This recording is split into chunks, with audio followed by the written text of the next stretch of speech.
오늘 같이 공부할 주제는 창세기 4장입니다. 창세기 4장은 이제 창세기 3장에서 인류가 아담의 불순종으로 인해 타락한 후에 인류가 두 부분으로, 또 영적인 측면에서 두 부분으로 나뉘어진다는 것을 볼 수 있는 아주 중요한 이야기를 담고 있죠. 셋의 후손, 하나님을 믿는 사람들을 상징하죠. 그 다음에 가인의 후손, 하나님을 믿지 않고 하나님을 떠난 사람들을 상징을 합니다. 그런 상징성을 가지고 있고, 전체적으로 하나님께 나아가는 길에 대한 교훈이 많은 책입니다. 정리해 볼게요. 아담이 처음에 이제 가인하고 아벨이라는 자식들을 낳게 되는데, 그래서 가인이 있고 가인하고 아벨이 있었어요. 아벨은 양을 쳤고 가인은 농사를 지었대요. 세월이 지나서 이제 이 가인과 아벨이 제사를 드려요. 그런데 가인은 땅의 소산으로 제물을 드렸고 아벨은 양의 첫 새끼와 그 기름을 드렸어요. 그랬더니 하나님께서 아벨과 그 제물은 연합을 하셨어요. 그래서 연합하신다고 했을 때 제물을 연합함을 통해서 아벨 자체가, 사람이 같이 연합이 된다는 중요한 이야기가 나오죠. 그러나 가인의 제물과 가인은 연합이 되지 않았어요. 하나님께서 기뻐서 받으시지 못했다라는 얘기죠. 이것에 대한 교훈을 우리가 다 아마 알고 있을 거라고 생각을 합니다. 히브리서에 보면 아벨의 제사의 특징이 나오죠. 믿음으로 아벨은 가인보다 더 나은 제사를 하나님께 드림으로 의로운 자라 하시는 증거를 얻었으니, 이렇게 나와요. 아벨은 가인보다 더 나은 제사를 드렸어요. 그럼 왜 아벨의 제사가 더 낫고 가인의 제사가 잘못되었느냐? 가인의 제사부터 한번 정리를 해볼게요. 이 가인이 아까 보시면 땅의 소산으로, 여기 보시면 땅의 소산으로 제물을 드렸죠. 땅의 소산. 근데 이 땅의 소산이라는 게 무엇이냐? 사실은 땅의 소산이라는 것은 사실 하나님께 불순종해서 그 저주로 우리에게 주어진 것들이에요. 여기 보시면 아담에게 이르시되 네가 네 아내의 말을 듣고 내가 너더러 먹지 말라 한 나무 실과를 먹었은즉 땅은 너로 인하여 저주를 받고, 우리 이거 봤죠? 땅이 저주를 받았어요. 그래서 땅이 원래 에덴에 있을 때는 노동과 수고가 없어도 그 넘쳐나는 소산들이 있었는데 이제는 그렇지가 않다는 거예요. 이제는 사람이 종신토록 수고를 해야지만 먹을 수가 있게 됐어요. 이것은 아담의 죄로 인해서 들어오게 된 거죠. 그래서 네가 얼굴에 땀이 흘러야 식물을 먹게 될 것이다 라고 하나님께서 말씀을 하셨어요. 이제는 땀을 흘려야 돼요. 자기 수고를 해야 되는 거예요.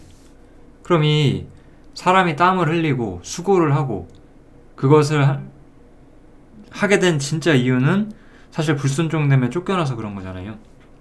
이런 것들로 하나님께 드릴 수가 있을까요?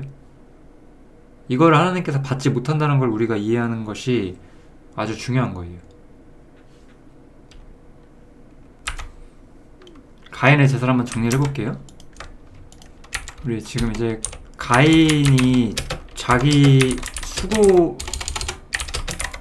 수고의 열매를 이렇게 드린 거죠. 그죠? 자기가 한 수고의 열매를 드렸어요. 그럼 결국 자기가 한 수고의 열매는 결국 뿌리가 어딨죠? 뿌리가 자신인 거잖아요, 사실. 이제 아벨의 제사를 한번 볼게요. 아벨의 제사.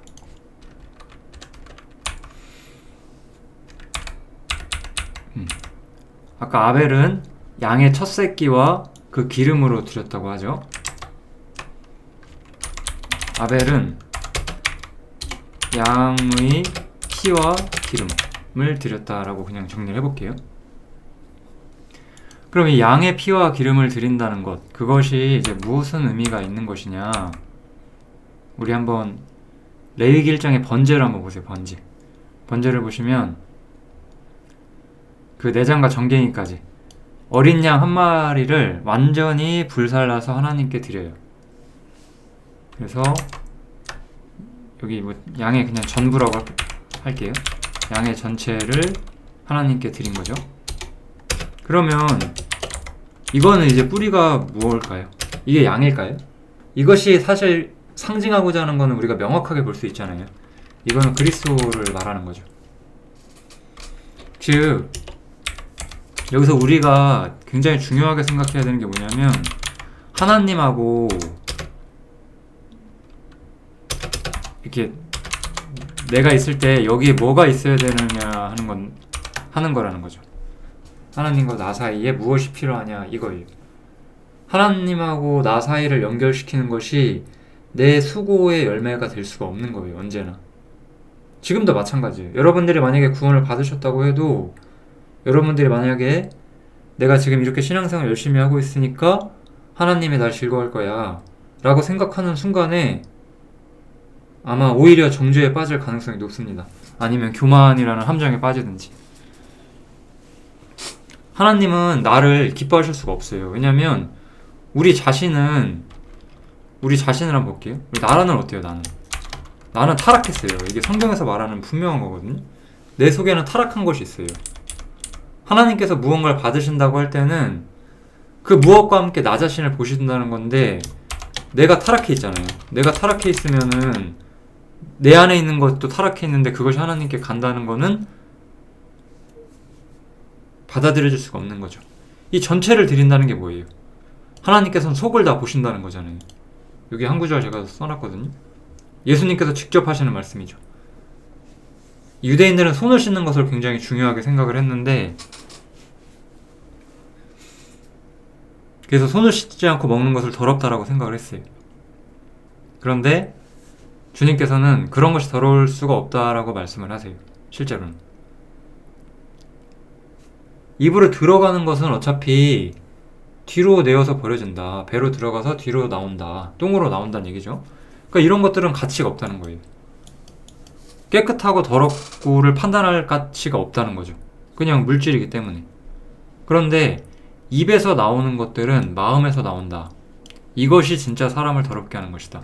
그러면서 마음에서 뭐 이것저것 나온다. 이렇게 예수님께서 말씀을 하시죠. 사람의 마음이 부패했다는 거잖아요. 그래서 나라는 사람 자체가 타락했기 때문에 내가 하는 수고를 드리는 것은 아무런 의미가 없는 거예요. 그렇기 때문에 아벨은 하나님과 나 사이에는 다른 무언가가 필요하다는 것을 인식한 사람이고, 아벨은 그렇지 못한 사람이죠. 사실 어떤 점에서 많은 기독교인이라고 하는 사람들이 하나님께 자기 수고를 가지고 나가요. 아벨의 길을 가죠. 그러면서도 이제 자신들이 아벨의 길을 간다는 거를 잘 이해하지 못하시는 경우도 많이 있어요. 그렇기 때문에 이 창세기 4장이 굉장히 중요한 의미를 담고 있다, 이렇게 생각을 하셔도 되겠습니다. 주님께서는 어떠한 행위를 볼 때, 어떠한 우리의 봉사라는 걸 본다고 할 때, 우리의 수고를 본다고 할 때 그 안에 있는 것도 보시겠다는 거예요. 우리가 음식을 차리는데 그냥 쉽게 생각을 해서 음식을 차리는데 썩은 음식을 맛있게 요리를 하면 그거를 먹을 수가 있냐는 거죠. 이걸 먹을 수가 없어요. 하나님 보시는 우리의 상태예요, 이것이. 그러니까 나는 내 힘과 내 수고와 내 선행과 내 노력으로 하나님께 전혀 나아갈 수가 없어요. 우리의 입장에 대해서 정확히 이해하는 게 중요한 거예요. 주님께서는 그래서 말씀하시는 거예요. 너희는 가서 내가 긍휼을 원하고 제사를 원치 아니하노라 하신 뜻이 무엇인지를 배워라. 내가 의인을 부르러 온 것이 아니라 죄인을 부르러 왔노라. 이렇게 말씀을 하셨어요. 우리가 죄인이라는 걸 깨닫는 것은 우리가 죄인이 무엇인지를 깨닫는다. 이런 문제도 그래서 좀 생각을 해봐야 되는데, 죄인이 무엇이냐? 범죄를 해서 혹은 아담의 후손이라서 뭐 이런 측면도 당연히 있을 거예요.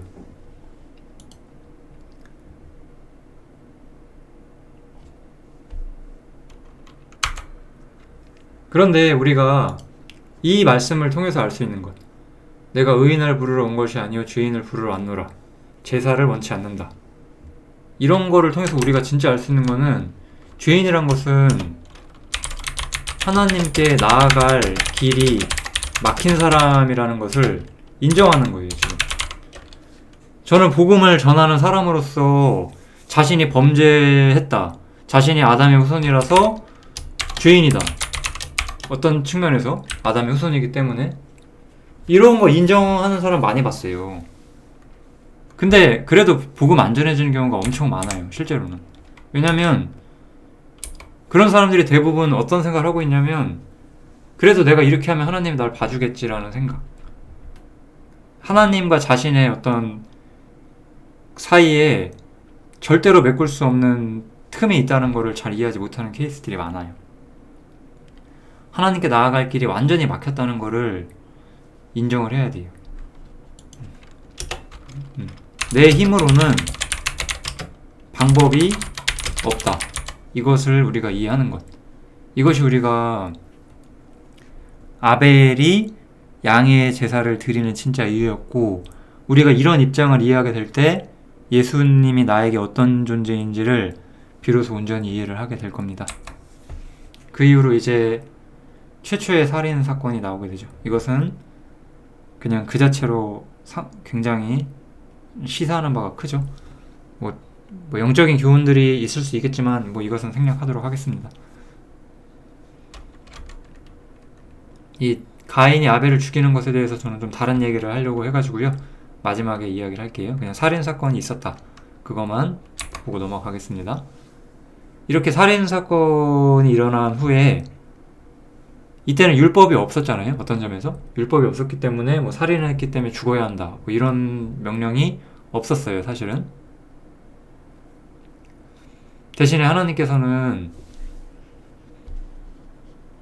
그 가인에게 벌을 주시는데, 땅이 그 입을 벌려 네 손에서부터 네 아우의 피를 받았은즉 네가 땅에서 저주를 받으리니, 이렇게 나왔어요. 그래서 네가 밭가라도 땅이 다시는 효력을 주지 아니할 것이요 너는 땅에서 피하며 유리하는 자가 될 것이다. 여기서 이제 아담과 가인이 또 다른 입장에 처해진다는 걸 우리가 볼 수가 있어요. 아담과 가인의 차이를 좀 볼게요. 배울 게 많죠? 아담은 땅이 아담 때문에 저주를 받았어요. 그죠? 그런데 가인은 어때요? 가인 사건은 가인이 땅으로부터 저주를 받아요. 이게 조금 다르죠? 이 말은 뭐냐면, 아담은 그래서 노동을 해야 되는 상황이 생겼다는 거고, 얘는, 가인 같은 경우는 노동이라기보다는, 그러니까 뭐라고 할까요? 그 유목 생활을 해야 되는 상황이 생겼다라고 보시면 될 것 같아요. 그러니까 농경 사회가 아니라 어떤 유목민 같은 거 있잖아요. 땅으로부터 저주를 받아서 땅이 소산을 내지 못해요.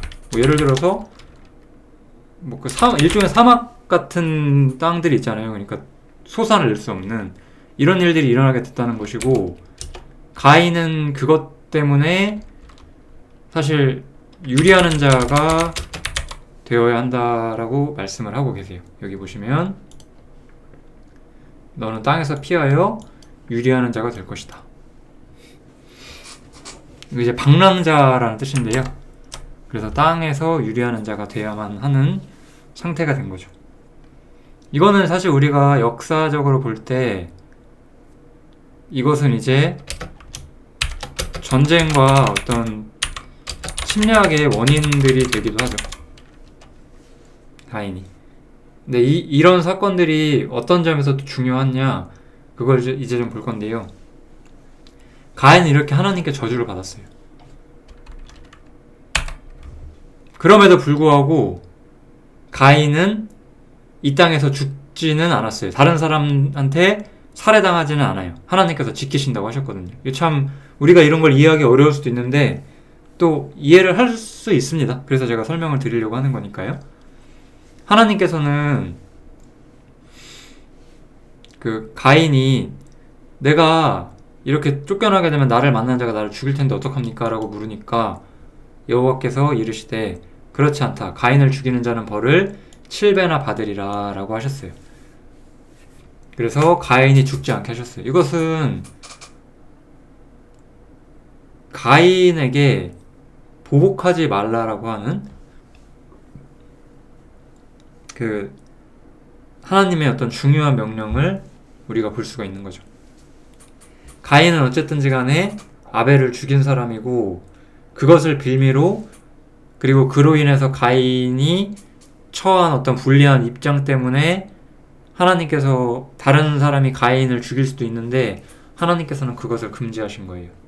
더 큰 심판을 받을 것이다 라고 말하면서 이거는 가르쳐주는 바가 명확하죠. 이 이야기의 핵심은 모든 심판과 정의는 하나님에 속했다는 거예요. 가인을 심판할 것은 하나님이기 때문에 타인이 가인을 심판할 수 없어요. 그래서 우리는 여기서부터 우리는 아주 중대한 원리를 기억을 해야 돼요. 우리는 절대로 보복하면 안 돼요. 제가 이렇게 그리스도인으로서 우리 형제자매님들에게 이렇게 어떻게 사는 것이 좋다라고 뭐 큰 틀들을 이렇게 잡아 드릴 때가 있잖아요. 그럼 제가 항상 말하는 게 뭐죠? 제가 항상 저랑 같이 교제하시면 제가 말하는 가장 중요한 것, 첫 번째, 내가 그리스도인인 것을 선언을 하셔야 돼요. 신앙 고백을 하는 게 제일 중요해요. 나는 그리스도인이다. 이게 가장 중요한 거예요. 첫 번째로. 어떤 상황에서든지 나는 그리스도인이라는 거. 여러분들이 전도 잘 못해도 괜찮아요. 말 잘 못해서 내가 전도 잘 못할 수도 있어요. 근데 때로는 뭐 내가 전도하려고 막 말장난 치는 것보다 그냥 내가 그리스도인이고 나는 인생의 방식이 하나님 중심에 있다 라고 시작하시는 것이 가장 좋아요. 그 다음에 또 하나가 이제 보복하지 않는 거예요. 보복하지 말아야 되는 것도 제가 종종 말씀을 드리죠. 우리는 다른 사람들의 악을 잘 감지해요. 왜냐면 그리스도인이기 때문에. 근데 종종 이런 어리석은 생각을 합니다. 너가 똑같이 힘들어 보면 이게 얼마나 힘든지 알겠지라고 똑같이 행동을 해요. 어떤 사람이 나에게 불편함을 주면 내가 불편하잖아요. 그러니까 너는 내가 불편한 걸 모르니까 이렇게 하는 거겠지? 그러니까 내가 똑같이 해주마. 그러면 너도 깨달을 수 있을 거야. 그렇게 하시면 안 돼요. 원수가 우리를 가라고 하면 심리를 가는 게 맞는 것이고 여러분들이 그 사람한테 보복을 한다고 해서 그 사람이 깨닫지 못해요. 그걸 아셔야 돼. 그러니까 이 말은 보복하지 말라는 거는 내가 공의를 실천할 집행이라고 할게요. 내가 공의를 집행할 자격이 없다는 거예요. 내가 공의를 집행할 자격이 없어요. 이거를 이해를 해야 돼. 내가 공의를 집행할 자격이 없다는 거. 이걸 이해하시는 게 진짜 중요한 거죠. 그냥 이건 뭐 또 다른 건데 항상 꾀를 쓰지 말아라. 이 얘기도 제가 항상 했었죠. 예전부터. 꾀를 쓰지 말라는 이야기는 이제 범사에 그를 인정하고 하나님을 신뢰하는 측면, 이런 이야기들을 제가 항상 많이 했었던 것 같습니다. 다시 한번 기억을 해두시면 너무 좋겠죠? 그래서 보복하지 말 것이 좀 이야기가 돼 있어요. 그렇게 가인은 유리하는 자가 되었는데 이 사람은 그 유리하는 자가 되어서 이제 자신을 위한 성을 건축을 하기 시작을 해요. 즉 이것은 이제 사실 이 가인과 이제 라멕 이후의 이야기를 같이 좀 정리를 해볼게요. 어쨌든 이 사람은 이제 자신을 위한 성을 건축하게 되고 이 가인의 아들 에녹이 이랏, 이랏이 무우야엘, 무우야엘이 무드사엘, 무드사엘이 라멕을 낳게 돼요. 그래서 이렇게 가인의 족보가 쭉 지나가게 되고 라멕 때 이르렀은 두 아내를 취하는 장면이 나오게 돼요. 성경은 창세기에 이미 나와요. 한 남자가 한 여자를 만나서 둘이 한 몸이 될 것이다. 사실 1대1 결합을 성경에서는 말을 하고 있죠. 처음부터. 율법이 있기 전부터 이미 말하고 있어요. 그러니까 이것은 자신의 정욕을 따라서 행하는 것을 의미를 하는 거예요. 그래서 가인의 족보를 이제 정리를 해보면, 가인은 자신을 위해 성을 쌓았어요. 그 다음에 라멕은 자신을 위해 두 아내를 얻었어요. 그러니까 자기 정욕대로 행했다는 거죠. 그 다음에 이 하나의 이름은 아다고 하나의 이름은 실라인데, 이 라멕의 부인들이 이 아다와 실라가 자식들을 낳게 되는데, 야발이라는 자식, 그 다음에 유발이라는 자식, 그 다음에 실라라는 자식, 이렇게 3명의 자식을 낳게 되는데, 이 3명은 육축 치는 자의 조상이 되고, 퉁소 잡는 자의 조상이 되고, 기계 만드는 자의 조상이 된다라고 이야기를 해요. 그래서 3명의 자식, 라멕의 3명의 자식이 있죠. 이 사람들은 농사, 그 다음에 예술, 그 다음에 도구라고 정리할게요. 농사, 예술, 도구. 결국 이 족보를 통해서 우리가 배울 수 있는 건 뭘까요? 여기 제가 제목에 써놨죠? 하나님 없는 세계에서 하나님 없이 만족을 추구하는 세계가 되는 거예요. 예를 들어서 여기에 보면 수금과 퉁소, 음악이잖아요. 그 다음에 신라는 두발가인은 기계, 도구잖아요. 그러면 예를 들어서 음악, 그 다음에 우리 뭐 예를 들어 자동차, 전화기가 있어요. 이런 것들에는 선악이 없어요. 이런 건 도구예요. 이런 거 그냥 도구잖아요. 아무것도 아니에요. 그런데 사람들은 이런 것을 통해서 결론적으로 뭐를 하려고 하는 거죠? 하나님 없는 세계에서 하나님 없이 만족을 추구하는 세계를 찾는다는 거예요. 하나님을 떠나서 처음에는 죄로 인해 하나님에게서 쫓겨났지만, 사람은 처음에는 쫓겨났어요. 그런데 이렇게 쫓겨난 사람은 이제 어떻게 돼요? 하나님 없이 만족을 찾는 거죠. 그러면서 자신들만의 세상을 만들어요. 자신들만의 세상. 이렇게 나가는 거예요. 하나님 없이 만족을 찾고 자신들만의 세상을 만들고, 이제 이 자신들만의 세상에서 예수를 오히려 쫓아내죠. 십자가 못 박음으로써. 이렇게 세상이 악을 향해 가는 거잖아요. 우리는 당연히 세상에 살기 때문에 세상에 있는 모든 물건과 자원들을 우리도 사용을 해요. 우리도 음악이 있고, 저는 잘 듣진 않습니다만, 사실 거의 안 듣죠. 찬송을 들을 때 이외에는 거의 듣지 않는 것 같습니다. 그냥 길거리에서 들리는 게 아니라면 뭐 그런 거라는 거예요. 그냥 세상의 모든 것들은 사실 원래 하나님을 위해 쓰여야 되는데, 하나님을 위해 쓰이지 않고 우리 자신을 위해 쓰이게 되었다는 거예요. 하나님이 인생에서 배제됐다는 거죠. 그런 세계가 되었다는 거예요. 그게 죄의 결과고, 하나님에게서 쫓겨난 사람들이 자신들의 길을 추구하면서 간 거예요. 여기 보시면 성을 쌓는 거, 스스로를 보호하고 스스로를 안전하고 풍요롭게 하기 위해서 하는 거잖아요. 그 다음에 자신의 정욕을 충족하기 위한 행동을 하고, 그 다음에 그 자신의 세계를 더 풍성하고 풍요롭고 아름답게 만들기 위해서 더 먹고 사는 문제, 인생을 즐기는 문제, 편리하게 사는 문제, 이런 것들을 계속해서 뭐라고 할까요? 고민하면서 살아간다는 거죠. 그런데 다 헛된 거잖아요, 이런 것들이. 하나님 없이 만족을 추구하는 세계이기 때문에. 결국은 하나님 없이 사는 것은 아무런 축복이 없는데, 전 이런 점에서 우리가 전도서가 굉장히 전 중요하지 않나 라는 생각이 들어요.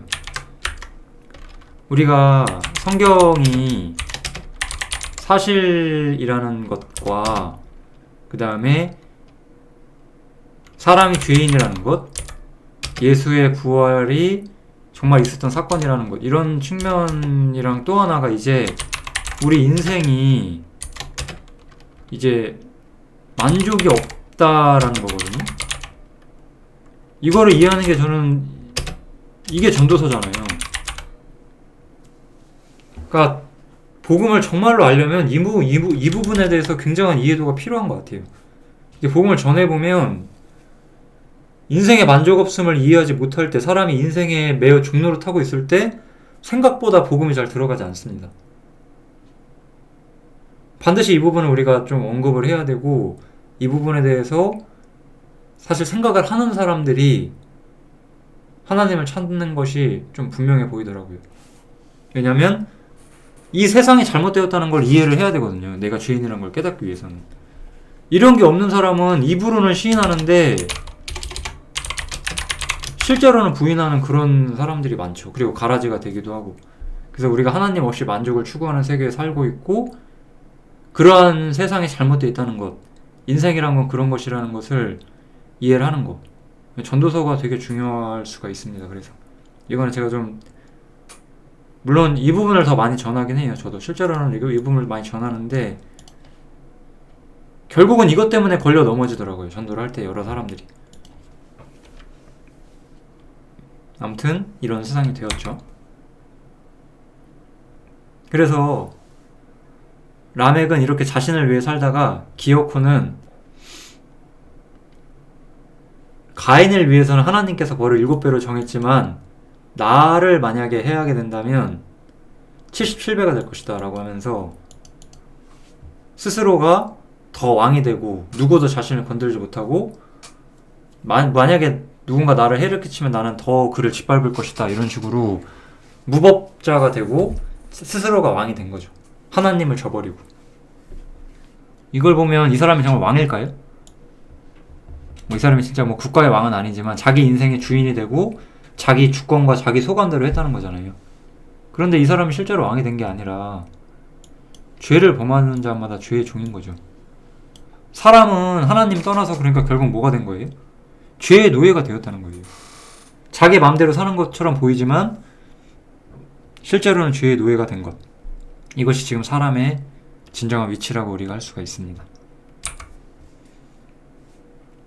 그리고 이제 마지막으로 다시 한번 이제 가인이 죽었기 때문에 아담이 세 번째 자식을 낳게 되는데 그 자식의 이름이 셋이에요. 셋.